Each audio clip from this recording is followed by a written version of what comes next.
buenas noches, amigos, amigas. Sean bienvenidos a un episodio más de Sinvergüenzas, el podcast que llega a tu hogar con información oportuna desde territorio, desde comunidades, desde el ser humano. El día de hoy tenemos un invitado muy importante y antes de presentarle vamos a agradecer a quienes hacen posible Sinvergüenzas, a Origen Periodismo con Raíz y a Nexos Artísticos que han formado parte de este proyecto ya el episodio número 26. Así que toda la información que ustedes quieren conocer sobre Sinvergüenzas, estamos en nuestras redes sociales, en Facebook, Instagram, TikTok y YouTube. Ahí pueden encontrar todos los episodios y la información de todo lo que realizamos conjuntamente con Origen Periodismo con Raíz. El día de hoy me acompaña Gabriel Díaz. Él en los últimos 18 años de vida se ha dedicado completamente a la comunicación audiovisual, se ha especializado en fotografía, pero ofrece diversas soluciones creativas a las necesidades de cada uno de sus clientes. Él es un destacado fotógrafo de nuestro cantón Ambato, provincia de Tungurahua. Estamos en Ecuador para quienes también nos ven a nivel internacional. Así que estamos desde el pedacito de nuestro Ambato, tierra de flores, y para mí es un gusto tenerte el día de hoy, estimado Gabriel. Bienvenido, buenas noches. Buenas noches con todos y todas. Muchísimas gracias por la invitación. Siempre es un gusto poder compartir todavía estos espacios de conversación, de debate, para compartir las cosas a mucha más gente. Así que aquí estamos. Ha sido el año de revisar a varios actores sociales de nuestro cantón, de nuestra provincia, que han alzado su voz en diferentes espacios, pero Gabriel viene hace 18 años. Cuéntanos, ¿quién es Gabriel? ¿Cómo nace tu espíritu por el tema audiovisual, fotográfico? ¿En dónde te especializas, estudias y demás? Y aparte de eso, no nos mencionó, no lo revisamos muy bien capaz, pero tengo entendido que haces bicicleta, te gusta la montaña, entonces por ahí también lo combinas con el arte que tú manejas. Es una pregunta muy compleja. ¿Quién eres? Desde la primera de quién eres es bastante compleja la pregunta. Sinceramente, bueno, siempre me preguntan, ¿y por qué fotografía? O sea, básicamente muchas de las cosas que tú me acabas de preguntar ya siempre es como la misma cuestión y yo siempre les respondo lo mismo, ¿no? O sea, primero yo nunca me topé con la fotografía. No, yo nunca de niño ni nada me imaginé que iba a vivir de una cámara, ¿no? Porque ahora cada vez se hace menos fotos y más video, así que ya soy menos fotógrafo y más videógrafo, creo. Entonces, desde niño nunca pasó. Me topé con la fotografía hace un poco más de 18 años. A partir de ahí me di cuenta que eso es lo mío, porque si les cuento exactamente todo, pues se nos va a ir todo el podcast solo en esa parte. Primero estudié diseño gráfico, luego dije, no, estoy harto, me fui a estudiar fotografía y sonido para cine y televisión en Quito, en el INCINE. Ahí aprendí las bases del video. Esto ya es hace unos más de 10 años.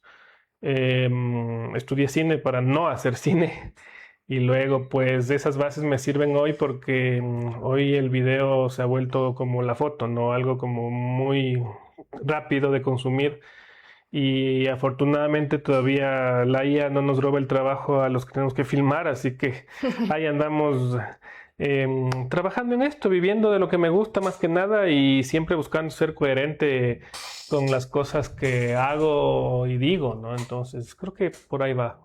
¿Quién soy desde el punto de vista profesional? Pero ¿quién es Gabriel desde lo humano? ¿Quién está detrás de la cámara, del computador, de la red social, del producto que realizas?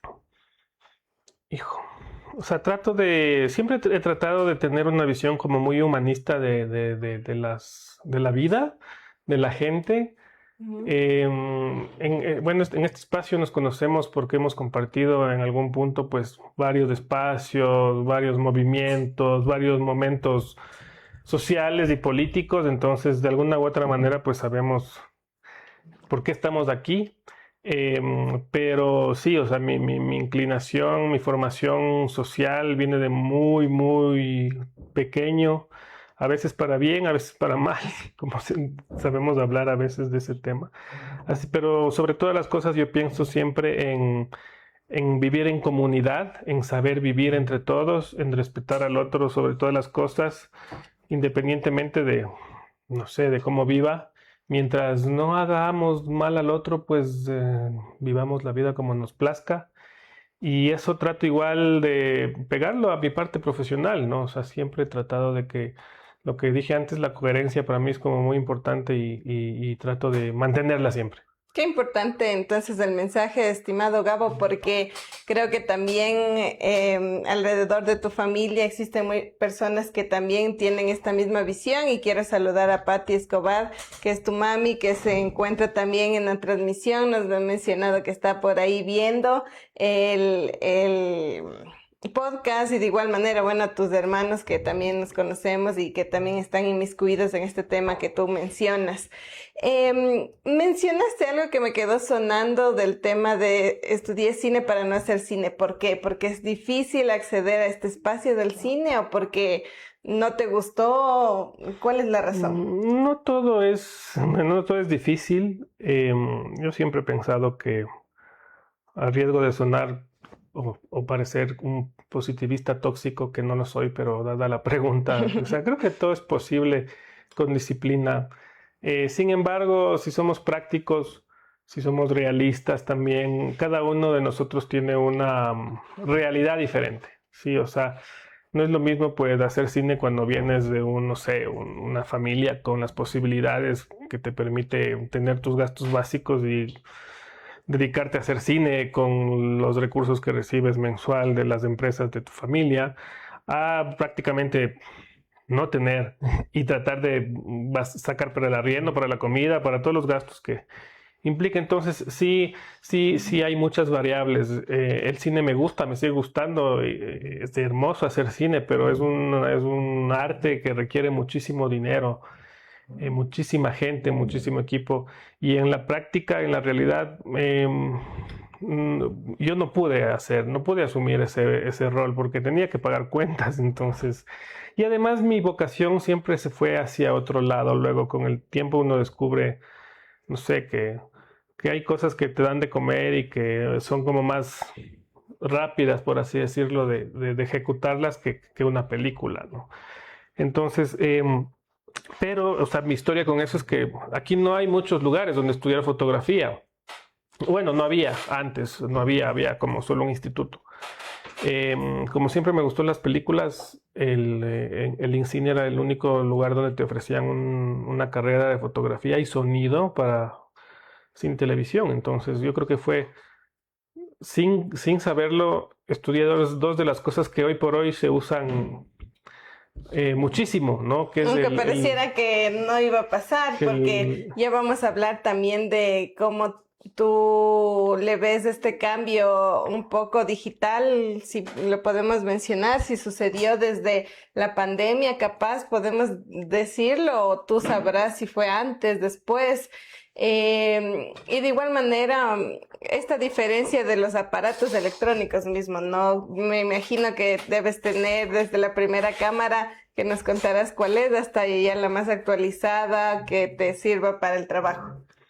Sí, en efecto, el cambio radical en la sociedad, no solo en temas de comunicación, audiovisuales y marketing, sino en muchísimas empresas o ramas, fue a partir de la pandemia, ¿no? La pandemia solo les obligó, les empujó a un cambio que tenía que pasar. En algún momento iba a pasar, ¿no? Y más que nada en Latinoamérica nosotros estamos condicionados por ser latinoamericanos, ¿no? O sea, acá las cosas llegan más lento, funcionan más lento.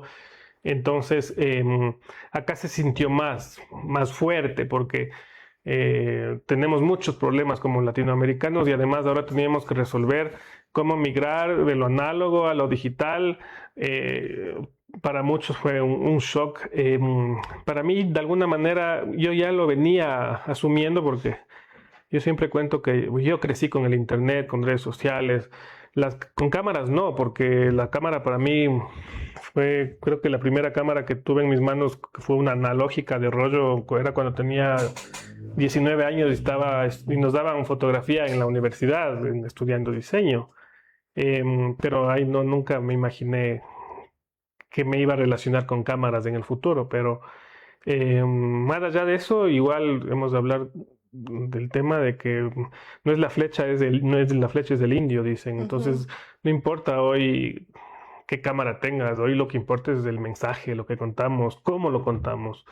Y no es necesario como tener el equipo más caro para hacerlo, ¿no?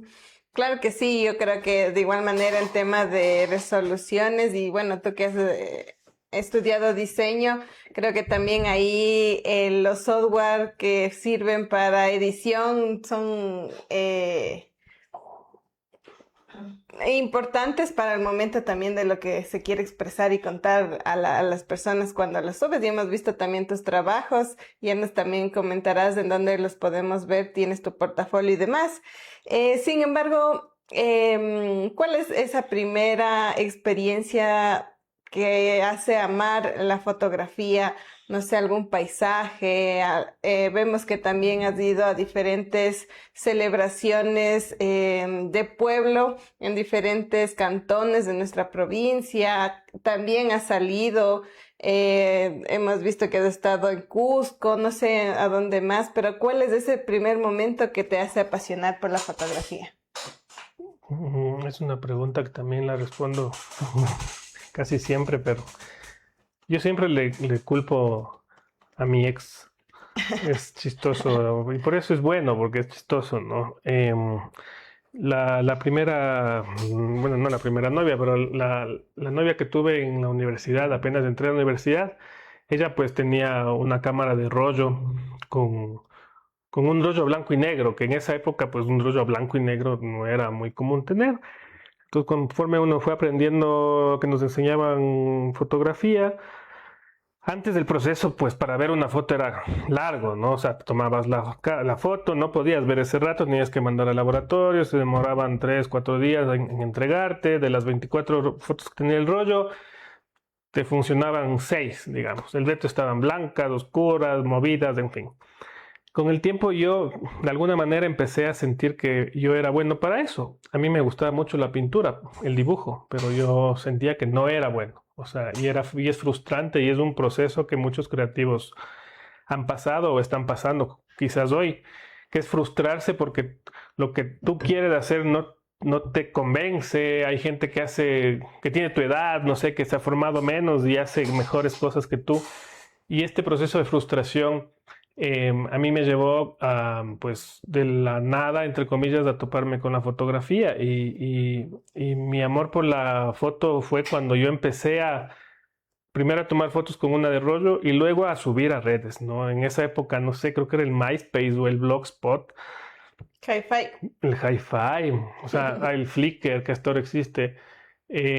La retroalimentación de la gente. O sea, cuando la gente empieza a decirte, comentarte, darte like a tu trabajo, a llamarte, a colaborar, en fin, entonces, es una forma de validar, ¿no? Te está diciendo el universo, parece que ahora sí eres bueno en lo que estás haciendo. Y pues yo creo que es importante hacerle caso de esas señales de la vida y pues le abracé a la cámara y no le solté y hasta ahora no la suelto.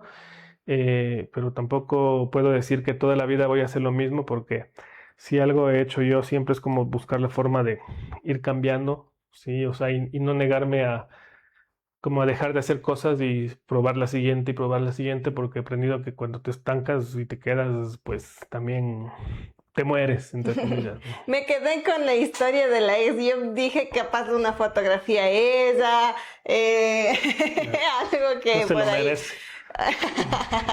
Pero O sea, te cuento que me salté de la pregunta principal del podcast, que es si eres o no sinvergüenza y si tienes una anécdota a partir de esa palabra que tiene varios significados, pero para nosotros desde que lo hacemos es el sinvergüenza es que te dice qué sinvergüenza eres y el sinvergüenza de que lo hiciste sinvergüenza, o sea que ya saliste al ruedo.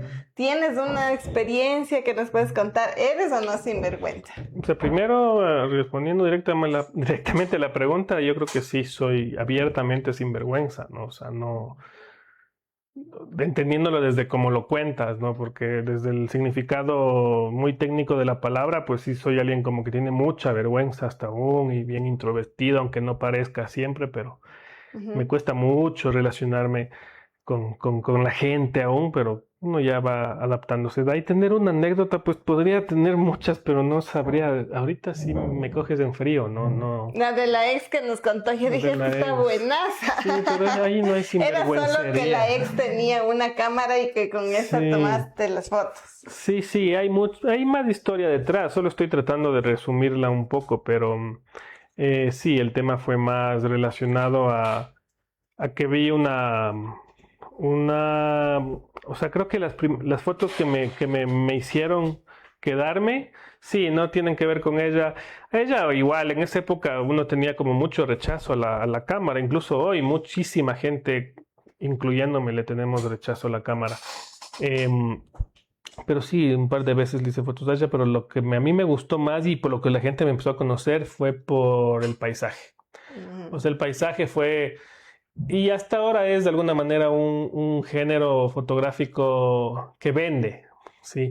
Y que vende no necesariamente hablando de dinero, sino vende, hace que la gente te conozca. Entonces el paisaje usualmente, o sea, no sé, yo no sé si deba decirlo así, pero al menos en este país, la fotografía de paisaje no te da de comer, pero te da a conocer. O sea, es como, porque la gente, independientemente del nivel socioeconómico que tengan, les gusta las montañas, los nevados, la playa, los atardeceres, y eso es como lo que está ahí presente. No necesitas, no sé, cuando fotografías una modelo, necesitas una modelo. O sea, estás condicionado a que así sea tu amigo, tu amiga te diga, bueno, yo te acolito para ser tu modelo. Y estás condicionado a ello. En cambio, las montañas, el paisaje, la naturaleza está ahí presente todos los días. Entonces eres solo tú y la cámara y salir a hacerlo. Entonces yo creo que por ese lado, por ahí empecé. Pero pienso algo como una anécdota sinvergüenza, pero no, mi vida se basa en ser sinvergüenza. Entonces, todo lo que haces. Todos los días hay algo de sinvergüenza en mi vida. Pero eso es lo mejor, porque a mí siempre me dicen sinvergüenza por las cosas que hago, entonces me identifico que siempre, todos los días estamos en situaciones que para otras gentes es como, ay, qué sinvergüenza, y pues lo hacen tan grande, pero es solo una palabra de las formas en las que puedes conseguir cosas para ti o para las diferentes acciones que vas a realizar. ¿A dónde nomás has podido viajar a través de la fotografía a captar esos paisajes? ¿En qué países has estado? ¿Y qué has ganado también de eso? No en el valor económico, sino en el conocimiento, digo yo, porque también has experimentado, me imagino, muchas cosas bonitas en estos lugares. Sí, en realidad, bueno, conozco de Ecuador para abajo, digamos, solo me falta Brasil, no he podido ir arriba al norte, no me interesa tampoco ir tan al norte, especialmente en esta época. A Europa he intentado 2 veces, las 2 veces me negaron por pobre y porque pensaban que me iba a quedar a vivir allá y sí podría haber sido. Pero de ahí sí, pues conozco Perú, o sea, Perú, Bolivia, Chile, Argentina, Uruguay, Paraguay. Y Colombia, solo el sur de Colombia. A Brasil no se ha dado. De ahí siempre he creído que hay miles o millones de formas de hacer una cosa.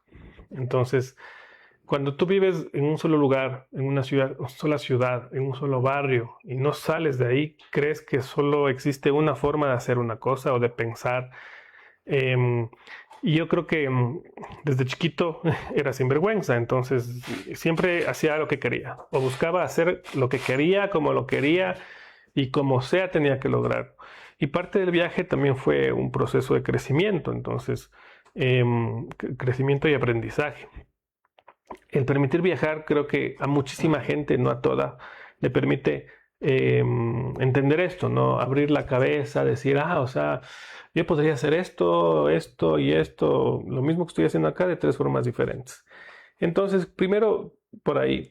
Segundo, sí me ha dejado valores económicos, pero luego, ¿no? O sea, no es que uno viaja buscando eso, buscando trabajo, buscando plata. Al inicio siempre es por puro placer. Luego, pues, con el paso del tiempo, en un trabajo que hice en Quito hace unos años, o sea, mi primer trabajo internacional, que siempre igual les cuento esto, es como que era o ir a estudiar, o ir a clases, o 7 días de cobertura de un evento que cuando vino LACNIC, que es una asociación de los proveedores de Internet de Latinoamérica y el Caribe, a trabajar con ellos y a ganar bien y a ganar experiencia. Entonces dije, no, mejor me voy con ellos, o sea. Y eso me ayudó porque me llamaron 3 veces después a Uruguay, a Chile y Argentina a volver a trabajar con ellos, y ya con marcas con mucho más grandes, ¿no? Que ahora rigen el mundo, Google, Netflix. En esa época era como que startups, ¿no? Recién empezaban. Sí. Ahora pues cada que me salen los recuerdos en Facebook de eso veía el logo antiguo de los de las marcas y decía, ¿quién creyera que estuvimos en ese proceso? Entonces eso me ayudó muchísimo. Igual con el tema de Cusco, como dijiste al inicio, yo hago bicicleta y me gusta la montaña, pero entonces como hago fotografía, video y además sé montar bici de montaña, tuve la oportunidad de trabajar varias veces con una agencia de turismo especializada en ciclismo de montaña en Cusco. Entonces ahí básicamente lo que hace uno es arriesgar su vida sobre una bicicleta mientras haces fotos y videos, ¿no? Entonces, que es lo mismo que se hace acá, pero pagado. ¿Por qué te arriesgas? Es que el tipo de deporte es de riesgo, es un deporte como el downhill, ¿sí? Que vas al lado de abismo, tienes que subir a los 5.000 metros de altura y empiezas a descender, ¿no? Con turistas que también bajan junto a nosotros. Entonces yo tengo que bajar, haciéndoles fotos, a sacar el dron, filmarles, y tengo que estar adelante casi siempre, ¿no? Eso significa que tengo que hacerlo más rápido. Entonces yo monto bici desde los 5 o 4 años, entonces, y tengo el dominio de la bici. No soy un profesional en la bici, pero tengo el dominio de la bici. Entonces eso me ha permitido, pues también, ese es un diferenciador. O sea, no es que hay muchísima gente que pueda hacer esto en Latinoamérica, ¿no? O sea, que sepas de foto, de video y además montes bicicleta de montaña. Entonces eso me ha ayudado, me ha abierto puertas como esta. Y me ha permitido conocer muchísima gente, ¿no? Especialmente gente fuera de Latinoamérica. Me ha permitido hablar inglés o aprender más del inglés, que ese es otro tema complejo también.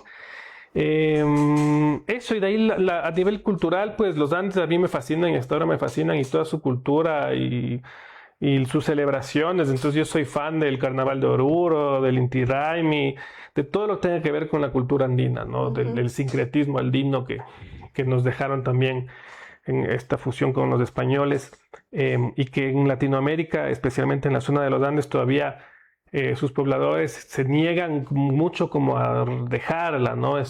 Han mezclado, no sé, celebraciones religiosas católicas con las celebraciones incas, y se ven cosas muy, muy interesantes, y eso como siempre me ha fascinado.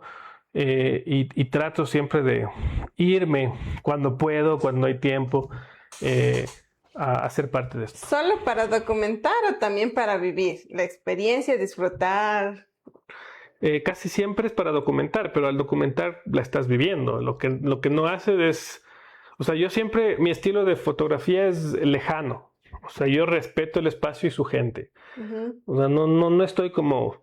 Hay gente como que se pone al frente de las celebraciones, de las máscaras del fotógrafo, como si fuese actor principal de la celebración, y no era así. Entonces yo siempre es como que voy mucho a la periferia, o sea, desde afuera voy haciendo las fotos o video, y si en su momento la gente local me invita, yo me voy con ellos, pero yo no soy del que se mete y de alguna forma, no sé. Formas parte. Ajá, o sea, no. ¿Cuál es, o sea, me refiero, por ejemplo, a disfrutar de ser parte también desde el otro lado de participar en la celebración?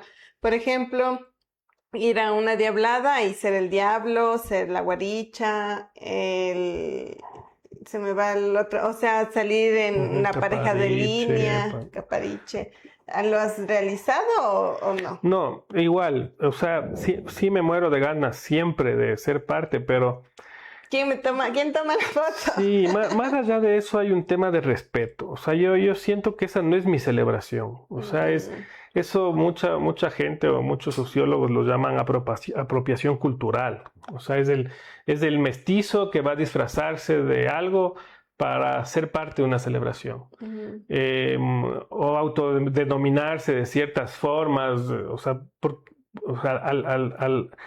no sé, al involucrarte en una fiesta que nunca fue tuya. Entonces, para mí ha habido mucho respeto en ese sentido, y siempre he tratado de quedarme afuera. Sí, te mueres de ganas de ponerte la máscara y bailar, pero especialmente en el ejemplo que tú pones de la Diablada Pillareña, este año pues se notó mucho esto. O sea, el propio pillareño se empezó a quejar de que habían demasiadas personas que de fuera. Porque bailar en una diablada no es algo difícil. O sea, pagas $1 o $3 dependiendo de la partida, tienes un disfraz y te metes a bailar. Claro, también tiene que ver a las partidas en este caso, y que el permiso que brinda con ese valor que se cancela, capaz para poder participar desde ahí. Sí, porque capaz si nos negaran, ahí ya... Claro, ya controlas, digamos. Sí, bueno, ya, o sea, gracias. Es un tema de control también. Por ejemplo, en Perú, y específicamente en Cusco, también hay como celebraciones así, también hay diabladas, ¿no? Porque la diablada es una cosa que hay en la zona andina desde el sur de Colombia hasta el norte de Chile, pero es muy, muy fuerte en Ecuador, en Perú y Bolivia. Entonces, cada una tiene diferentes cosas, son muy diferentes entre ellas. Pero allá para salir a las celebraciones, por ejemplo, del Inti Raymi, se organizan igual, ¿no? Como en comunidades, ¿ya? Entonces, la comunidad se organiza entre ellas con gente de la comunidad, pues, y salen a bailar. En Bolivia se organizan por fraternidades, en cambio en el Carnaval de Oruro, ¿no? Entonces hay los bolivianos que viven fuera del país, llegan en avión al único aeropuerto que hay en Oruro, los días de carnaval, a bailar. Pero bailar en el Carnaval de Oruro puede costarte hasta $500 a $1,500 por persona. ¿Por qué? No porque eso tú pagas, sino desde el traje hay un porcentaje que se le paga a la fraternidad para bailar. Entonces, sí hay una especie de como un control más estricto de quién baila, tienes que estar en los repasos, que algo parecido pasa en Píllaro. O sea, tienes que ir a los repasos, pero del 100% de gente que baila en la Diablada Pillareña, un 30% irá a los repasos, que son los propios pillareños. El 70% es gente que ya luego ese día llega, paga y baila, ¿no? Entonces, sí es bastante complejo, pero tampoco yo puedo hacerme el policía de las tradiciones, porque al final... Vamos a controlar. Ajá, o sea, yo digo lo que he visto, pero sí pienso que en Ecuador sí hace falta como más control. Y siendo una celebración patrimonial, de igual manera que creo que tiene eso mismo de cuidar lo cultural, la tradición, de cómo nació, y además de eso, pues otro tipo de controles que existen en excesos y demás que se miran alrededor. Pero sí es igual esa desinformación, no sé cómo llamarlo, de las demás personas que desconocen, claro, dicen es patrimonio, pero ¿cuándo accionan ante esa situación? Sí, o sea, específicamente en la Diablada creo que es el mayor problema, porque como es en época de vacaciones, la gente tiene tiempo, puede ir, Porque los excesos existen en todos lados. O sea, para mí no es un problema, entre comillas, del exceso, porque en el carnaval de Oruro es igual, en el carnaval de Río, pues la gente que se ha ido y me ha contado, es lo mismo, pero controlado. O sea, la gente se emborracha, se hace pedazos en los graderíos y pagando cervezas de $10, ¿no? O sea, en Oruro y Píllaro comparten ciertas cosas. Ahí la gente toma lo que hay y se queda dormida en la calle, ¿no? O sea, no sé si el tema sea controlar los excesos, sino más bien cuando uno controla la base, o sea, la base como tradición desde sus orígenes y los conserva como han sido, creo que también la gente va entendiendo cómo funciona una tradición y eso se da en todo Sudamérica, ¿no? O sea, en todos los Andes. Yo siempre pongo el ejemplo también de esto de que los grupos folclóricos, por ejemplo, en Bolivia y en Perú, los grupos folclóricos como grupos, como existen acá, no es que existen como grupos folclóricos, son como fraternidades que están adscritas a universidades y un sinfín de cosas. Y es muy, muy fuerte y muy arraigado la tradición folclórica para Bolivia y Perú, que hasta se enfrentan entre ellos para decir que la diablada es de Bolivia, no, la diablada es de Perú. O la morenada es de Bolivia y la morenada es de Perú. Acá no es tan fuerte, en cambio, el tema folclórico. O sea, no es tan fuerte porque tienen que crearse escuelas de folclore para bailar como ningún indígena baila. O sea, técnicamente los grupos folclóricos no bailan como los propios indígenas lo hacen, ¿no? A veces ni siquiera se visten igual. Pero es un tema que de alguna manera ya te ayuda a mantener una cultura, pero desde el origen como tal, eso no es, no representa a lo que en realidad, yo siempre les digo que se disfrazan de indígenas, ¿no? Porque los mismos indígenas con los que tú tratas usualmente dicen lo mismo, o sea, esos vienen a disfrazarse, es como cuando van los grupos folclóricos a Salasaca, he visto eso. Entonces los de Salasaca mismo es como que llegan los grupos locales o los de Otavalo, que son los que más no sé, arraigada a su cultura tienen y a su música, tocan y hacen sus cosas, todos felices. Pero viene un grupo folclórico que claramente no les representa y no, estos disfrazados y se abren, ¿no? Y el Salasaca es muy, muy, muy duro en mostrar esas cosas. Eso como por el lado. Claro, no, es muy apasionante, es más, como mencionaste, nos diríamos más del tiempo en solo tocar estos temas, pero queremos ahora saber también, has mencionado que vives de la fotografía, de tu contenido audiovisual, o bueno, los productos que realizas, ¿cómo lo haces? O sea, aparte de que te han contratado, como les has mencionado, entiendo que también educas acerca del tema fotográfico, das talleres, cómo va también de la mano este sostén de vida que es vivir de la comunicación. Bueno, tú también lo sabes, creo que Estoy lo complejo que es o estar viviéndolo ahora. Sí es duro cuando tú quieres, como dije antes, mantenerte coherente con tus principios, ¿no? Es duro cuando no te vendes no sé, a políticos, especialmente ahora que está como muy en moda, pero esto siempre ha sido siempre. Cuando dices no, o sea, por más jugoso que suene la cantidad, y dentro del proceso, pues yo me di cuenta que me gusta enseñar y esas cosas uno se da cuenta pues de enseñando. O sea, es como que el primer taller fue, no sé, hace muchísimos años atrás, con un grupo que teníamos en esa época que estaban igual haciendo gestión cultural. Nos dijeron, venga a dar un taller de fotografía ahora que tú estás ahí. Y me gustó y a la gente le gustó cómo enseñaba y pues fue un clic también, ¿no? Y es un clic que hasta ahora lo mantengo. Los talleres digamos que es una de las fuentes también principales en mi modelo de negocio, porque no solo doy talleres pues abiertos al público, hay muchos talleres personalizados, hay capacitaciones a empresas, hay un montón de procesos de aprendizaje en los que como que he desarrollado subcarpetas en la parte de capacitación. Y de ahí por lo demás, pues lo que decía antes, ¿no? La foto, yo cada vez hago menos foto. Yo ahora hago más foto para mí que para mis clientes. Ahora estoy más enfocado en el video porque es hacia donde se están moviendo las cosas.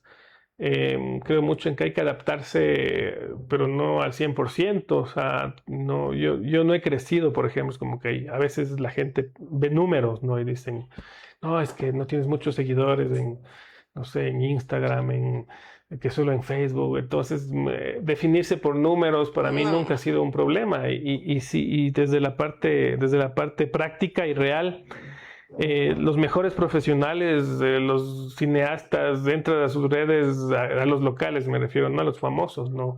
Gente que está haciendo cine, gente que es directora de fotografía muy buena.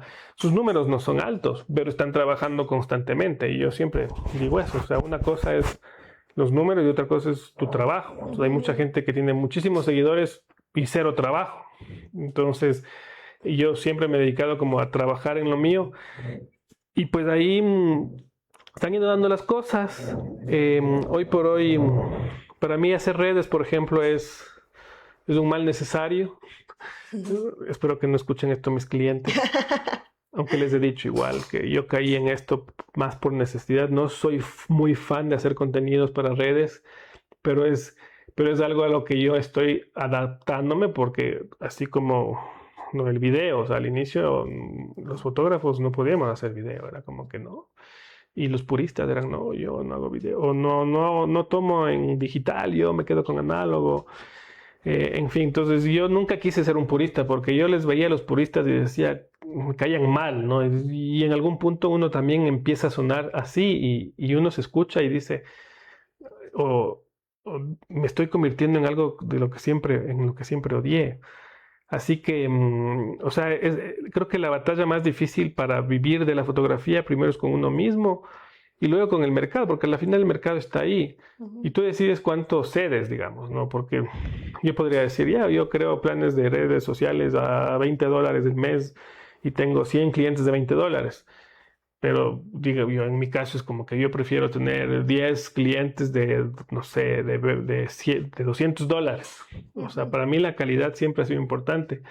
Yo soy de los que rechaza clientes, yo soy de los que dice, sabe que no nos entendemos, dejemos las cosas aquí y ya.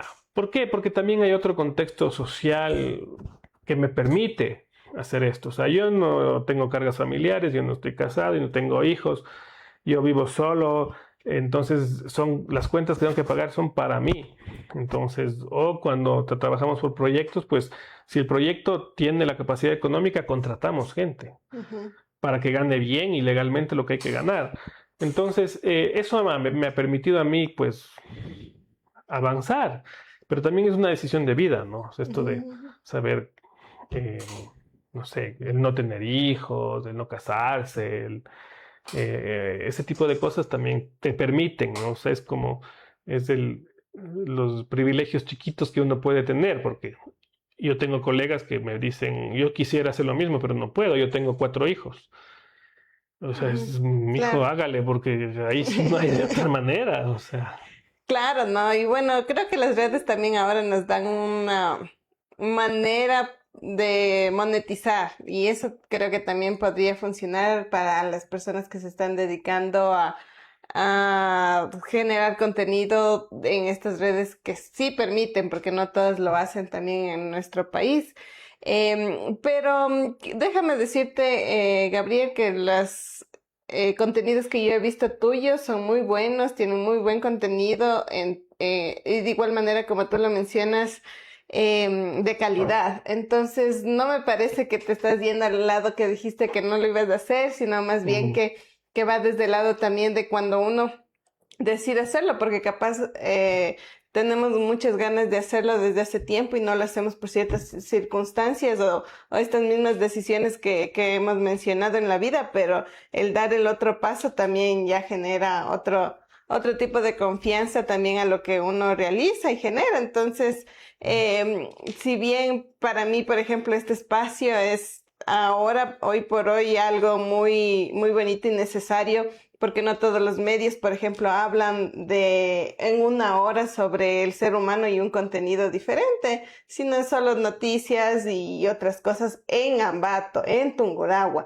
porque sí hay otros países, otras regiones y otras provincias de nuestro Ecuador que sí generan estos contenidos, ¿no? Pero es apostar también por otras cosas que también queremos que afuera quienes nos miran reconozcan capaz de estas nuevas iniciativas de comunicación y demás. Pero bueno, Gabriel, cuéntame, creo, no sé en qué número de taller vas, pero actualmente entiendo que estás haciendo un taller de fotografía. Entonces tienes tu propio estudio, ¿de qué se trata el taller? Entiendo que ya has sacado otro para promocionar. Contémosle a las personas que nos miran qué es estar en un taller que da Gabo Díaz en cuanto a fotografía. Bueno, creo que es audiovisual también. Pero sí, yo no cuento, ya hace mucho tiempo dejé de contar cuántos talleres doy. Lo que sí cuento, no con exactitud, es el número de personas. Desde que empecé a dar talleres, que no fue desde que empecé hace 18 años, quizás unos 2 años después, digamos que hace 16 años, ya he capacitado alrededor de 4.500 personas, desde aquí, de Ambato, de la provincia, del país y de fuera del país. El taller de hoy responde directamente a las necesidades actuales también. Yo ya he empezado poco a poco a dejar de dar talleres solo de foto. ¿Por qué? Porque la gente sí pide de video. Entonces yo también doy talleres en función a mi tiempo. El año pasado creo que di un taller pero personalizado, y este año como que dije, a ver, veamos si damos un taller abierto al público para que más gente se inscriba. Entonces yo tengo como 2 formas de dar talleres. Talleres para 1, 2, 3 personas, y talleres ya abiertos para más de 10 personas, 20 personas. E incluso cuando yo empecé a dar talleres en la Casa de la Cultura hace años atrás, llegamos a números de 80 y 120 personas aprendiendo fotografía al mismo tiempo. Desde la pandemia pues cambió eso. Entonces mi taller actual está enfocado en fotografía y video para la creación de contenidos de redes sociales. Así que básicamente es lo que escuchando como necesidades de la gente.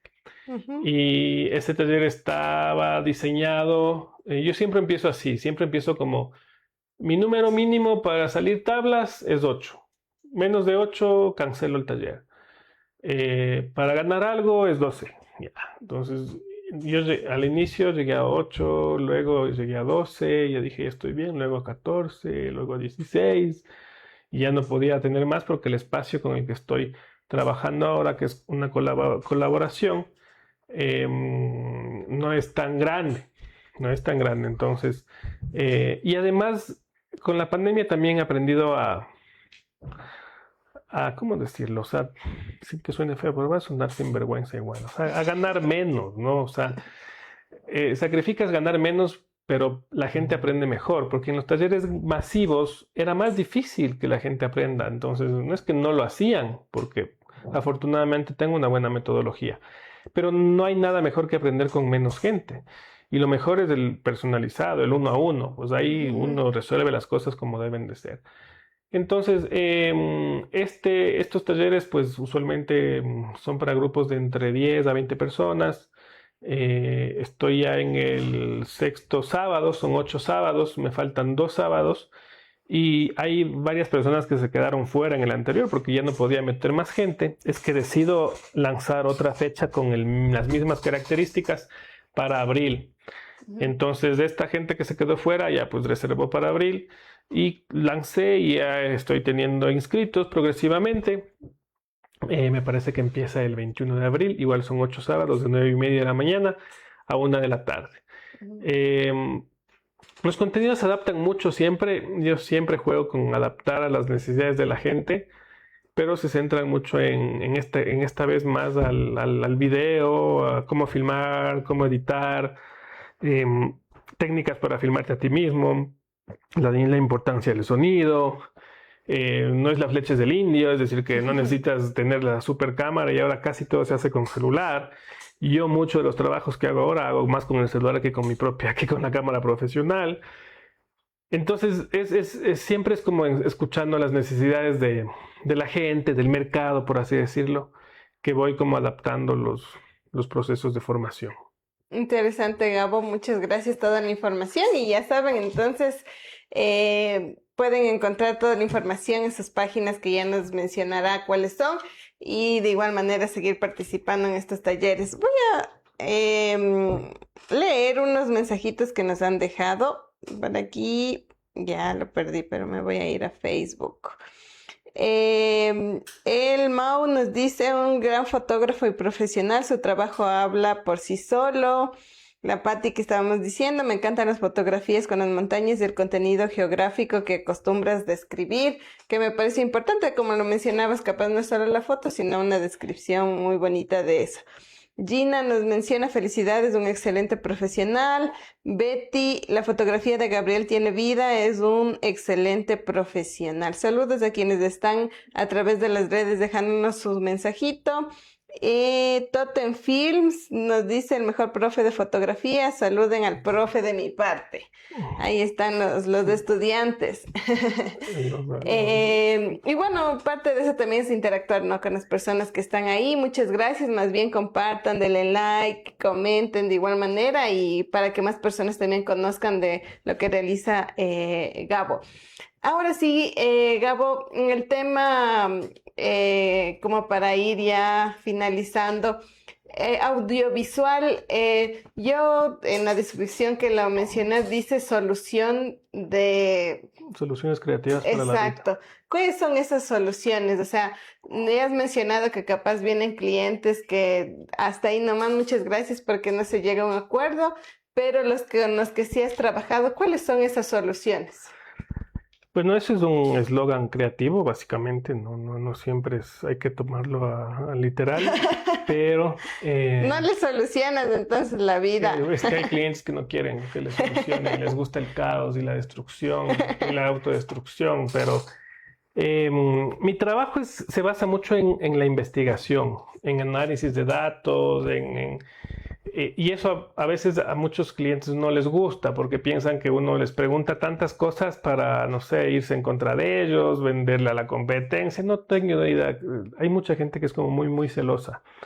Entonces yo adapto siempre mi trabajo en función a la realidad de cada negocio, ¿no? Entonces no hay fórmulas mágicas, no existe en el mundo, no existe una guía que tú la tomes literal para, no sé, solucionar la parte de marketing de un cliente, para que un cliente venda más. No existe. O sea, yo jamás puedo vender la idea de que con los contenidos que vamos a hacer van a vender más o se van a hacer viral. Eso no existe, no hay una forma. Entonces, yo suelo siempre hacer una investigación y mientras más datos tenga, yo puedo realizar mejor mi trabajo, ¿no? Y presentarles una estrategia más eficiente y adaptada a sus necesidades. Entonces yo creo que va más por ese lado el tema de soluciones creativas para la vida, digamos, para la vida. Entonces, por ese lado creo que está enfocado mi trabajo. Y del otro ya me olvidé porque mi mente es muy... dispersa. Sí.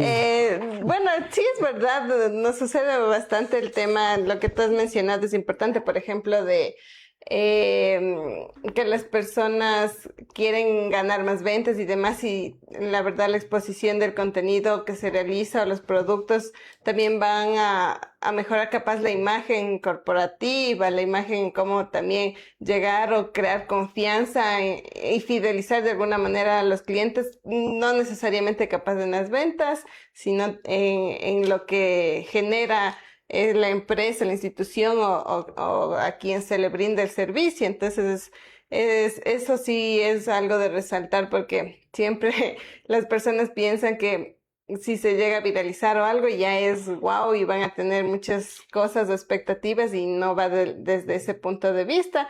Y en este tiempo, no sé si te ha pasado, pero todos quienes tienen un teléfono y demás piensan que ya pueden hacer una transmisión, que cogen el teléfono y ya hacen una fotografía y demás. No digo que está mal, pero sí se tiene un sentido desde lo profesional a lo que se quiere llegar como a contar o a realizar a través de los productos y el contenido de calidad.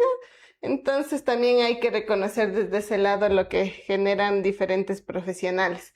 Me parece que también el Mate quiere comentarnos algo.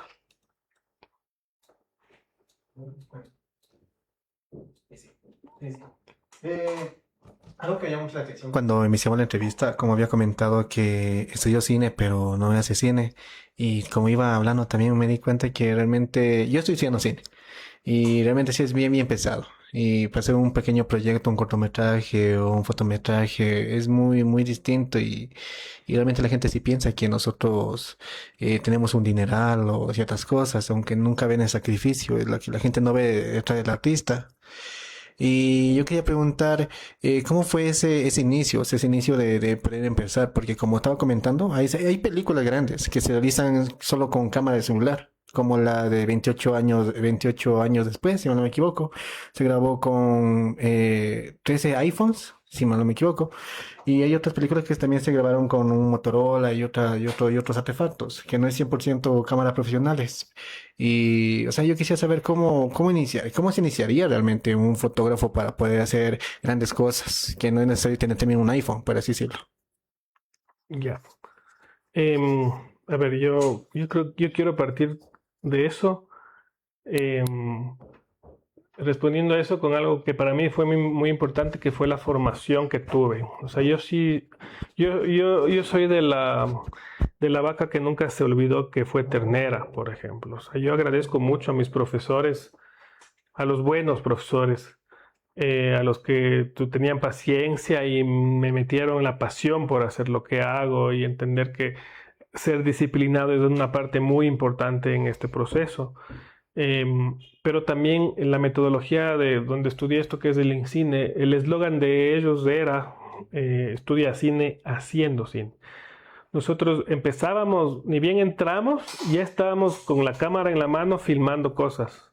O sea, la única forma en la que uno puede en esta carrera, creo, yo haría mal si te diría llegar lejos en cine porque yo no soy cineasta, pero tengo gente que he visto que ha crecido. Los mismos de Enchufe TV, que son de mi misma época, hoy están donde están justamente porque estudiaron en el mismo lugar. Y yo recuerdo siempre que el Jorge era bien encontrado con el Camilo, que era el dueño del INCINE, porque la escuela inicial del cine era como muy introspectivo, muy filosófico. Entonces el Jorge siempre hizo humor. Él siempre hacía humor. Y siempre hacía humor y no se rendía de hacer humor en el instituto. Entonces él persistió, pues y bueno, y la unión de muchísimos factores más, porque sí es cierto una parte, o sea, si tú tienes algún tipo de privilegio que te puede ayudar a crecer más, un apoyo económico de tus papás, de un inversionista o algo que no es que cualquier persona que pasa por la calle y le pregunta, oiga, ¿no quiere invertir en mi proyecto? Entonces yo sí siento que es como la unión de todo. Primero, yo creo que estudiar es bueno y no me refiero a estudiar, entrar a la universidad, estudiar cine. O sea, porque estudiar cine es caro también. O sea, estudiar la carrera de cine como tal es caro. Estamos hablando de semestres que llegan a $4,000, $5,000 del semestre en un instituto promedio aquí que... Yeah. Entonces no todas las familias pueden enfrentar esos costos. Además tienes que irte a vivir en otra ciudad, en fin. Piensan que porque estamos filmando con una super cámara, también lo que tú decías, ¿no? Que no entienden todo lo que hay detrás. No saben si esa cámara será mía, no saben si yo pediría prestado. Yo pedí prestado muchísimas veces cámaras. O sea, yo me iba a trabajar con cámaras prestadas, cámaras alquiladas. Al inicio, cuando hacíamos cobertura de eventos, cuando trabajaba en Quito, y todavía igual las cámaras eran con rollo, las de filmación, y teníamos que alquilar 3 cámaras para los 3 personas que iban a filmar. O sea, no es que porque tú empiezas aquí ya empiezas con todos los juguetes, ¿no? Hasta ahora yo digo siempre, yo no tengo todos los juguetes que quisiera tener, pero tengo lo que necesito para trabajar. Entonces sí es bastante complejo y hay algo que a veces no me gusta hacer, pero depende de la otra persona y le digo, si tienes la oportunidad de no estudiar cine, no estudies cine, haz cine. Lo que estoy haciendo, lo que estoy haciendo. Igualmente lo que dice un gran privilegio. Y bueno, también citando a Guillermo del Toro, ¿no? Que dice, si tienes un grupo de amigos y una cámara, puedes empezar a hacer cine. No es necesario igualmente estar estudiado, sino igualmente es la pasión de crear, de mostrar algo, de hacer algo espontáneo. Como igualmente cine contemporáneo que he hecho forma era una funda, grababa una funda que se movía y hablar justo como si fueran voz de poesía o el fotograma que igualmente solo son fotos que se van pasando poco a poco mientras una voz cuenta la historia detrás de todo eso. Entonces, o sea, sí es medio alocado. Y cuando está hablando también sobre cómo fue el formato de la inteligencia artificial, siempre existía desde el inicio. Solo que eran trucos que se decían bajo la manga, como fue en el cine blanco y negro que se colocaba maquillaje para que igualmente se vea el cambio de rojo a azul, o de diferente forma que existía justo en la película de Indiana Jones, cuando se está cambiando el mecatrónico. Son 3 cabezas que se pueden ver y se van viendo cómo se va la deformidad, pero es porque están atrás ya formato de CGI. Entonces, siempre existía, solo que ahorita sí están abusando demasiado. Y hay diferentes directores de cine que no ocupan eso, sino que hacen directamente como desde cero. O sea, hacen el escenario, hacen todo. Y eso es lo que más me atrae, eso es lo que me gusta hacer y lo que he amado hacer. Bueno, ya se conocen, entonces ahí, por favor, hagan una película. Bueno, no sé si solo una película ni los derivados del cine, eso sí desconozco, pero creo que hay igual potencial. Siempre han mencionado que en nuestro Ambato hay muchos profesionales y que son trabajadores, y sí es verdad, ¿no? Y no quiero volver a repetir lo que muchas personas han dicho, pero también es el aprovechar eso y el tener espacios en donde se invierta para este trabajo, porque en lo cultural mismo estamos alrededor de mucha, no sé si desgaste, y aparte de eso no tenemos espacios culturales, más espacios, ¿no? Porque de los que hay también necesitan reformarse o reestructurarse, adecuarse mejor. Entonces sí es un llamado también desde ese sentido que nos une lo cultural, lo artístico, la comunicación que van de la mano. Mi querido Gabriel, muchísimas gracias. Nos queda muy corto el tiempo para toda la más información que nos podrías brindar. Sin embargo, también quiero que por favor les brindes un mensaje a las personas que nos han estado escuchando y que nos invites de igual manera a mirar tus redes, cómo estás en las redes y demás proyectos que capaz tengas. Bueno, Vivi, muchas gracias a ti, al equipo de producción. Ustedes no ven toda la gente que está aquí detrás de esto, así que hay mucho talento y muchas ganas de hacer las cosas. Yo siempre he creído que más allá de lo que tengas, hazlo con lo que tengas. O sea, si estás esperando el momento perfecto para que pasen las cosas, a que los gastos se alineen, a que puedas comprarte la última cámara, a que no sé, el micrófono, que hay que hacer las cosas. La única forma de aprender es cometiendo errores. La gente le tiene mucho miedo a cometer errores y a la final no terminan haciendo nada. Y yo lo hago hasta ahora, o sea, y no solo yo, muchísima gente, ¿no? De cada 10 posts que uno sube, pues no sé, son 5 malos, 2 más o menos y 3 buenos. Entonces, pero el tema es seguir, insistir y darle hasta que salga. Siempre, sí va a salir, incluso darle hasta que te des cuenta que no es lo tuyo, como me pasó también a mí. Yo siempre digo que no todo es para todos. O sea, a veces uno piensa que no, es que el positivismo tóxico te dice, haz lo que el universo va a confabular para que se te den las cosas. No, las cosas hay que entender cuáles son nuestros límites, porque entender nuestros límites también nos ayuda a soltar algo y decir, a ver, no, esto no es lo mío, vamos a probar con lo siguiente, ¿sí? Y mientras más rápido nos demos cuenta de eso, va a ser como mejor para nuestro bienestar personal. Así que hay que hacerlo. Bueno, yo estoy en redes como Gabo Díaz, todas las redes, sí, hasta en OnlyFans, estoy como Gabo Díaz. Vamos a buscar. Sí, no estoy en OnlyFans. ¿Qué contenido subes? Estoy ¿Qué parte de tu cuerpo? El dedo meñique. Eso, y más bien yo siempre aplaudo las iniciativas en las que los ambateños pueden tener un espacio para escuchar no nuevas formas, sino escuchar las diferentes y diversas formas de vida, cómo vive la gente, que a veces, no sé, pensamos que están en la periferia, que no hacen nada, y muchísima gente cercana son grandes profesionales. Y yo creo que es necesario que la sociedad ambateña, por siempre calificada como la más curuchupa luego de Cuenca, se dé cuenta de que el escuchar al otro es importante, y eso es una de las formas más eficientes de construir una sociedad más justa, una ciudad más amigable, donde todos y todas puedan convivir.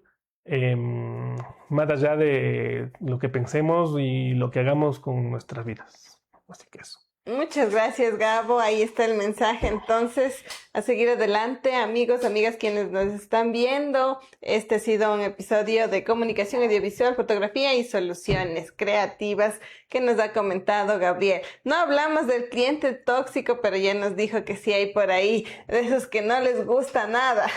Sí, siempre hay. Lo importante es, como en cualquier relación, dejarles ir. Y no llamarles a las 2 de la mañana cuando necesitas algo, o no volver a buscarles cuando necesitas plata. Decirle, ve, ahora sí le voy a hacer lo que me dijo que le haga y no quise hacerle. O sea, es eso. O sea, la gente tóxica existe en todos lados, no solo clientes. La ventaja de los clientes es que uno puede poner un límite más rápido. Simplemente es como que yo no soporto esto, simplemente muchas gracias, me la saco. Uh-huh. Pero hay otras formas de relacionarse donde es más difícil alejarse de la gente tóxica, pero eso será un tema para otro capítulo. Eso, y 18 años no son en vano, y yo creo que toda esa experiencia que nos ha comentado también es enriquecedora para más jóvenes, más adolescentes, y quienes están cursando esas carreras lo puedan tomar en cuenta para ya el tema profesional. Muchas gracias, Gabo, nuevamente. Quiero agradecerle al Mate en la producción, de igual manera a Origen Periodismo con Raíz y a Nexos Artísticos, que es el colectivo del Mate, que tiene también ahí varias cosas interesantes, como el Club de Periodismo Jambatu, en donde también están aquí haciendo varias cosas, Apiarte y Quilson Opina, así que van a ver también contenido acerca de eso, y conéctense todos los miércoles a partir de las 7 de la noche. Estaremos con invitados especiales. Este es nuestro capítulo 26, así que ya hemos tenido 26 personas que han venido, que han contado su vida, y los pueden revivir en YouTube. También hay contenido subido en TikTok, en Facebook y en Instagram como Sinvergüenzas, y también en Origen. Gracias, nos vemos en el próximo capítulo. Que pasen súper. Nos vemos, chaito.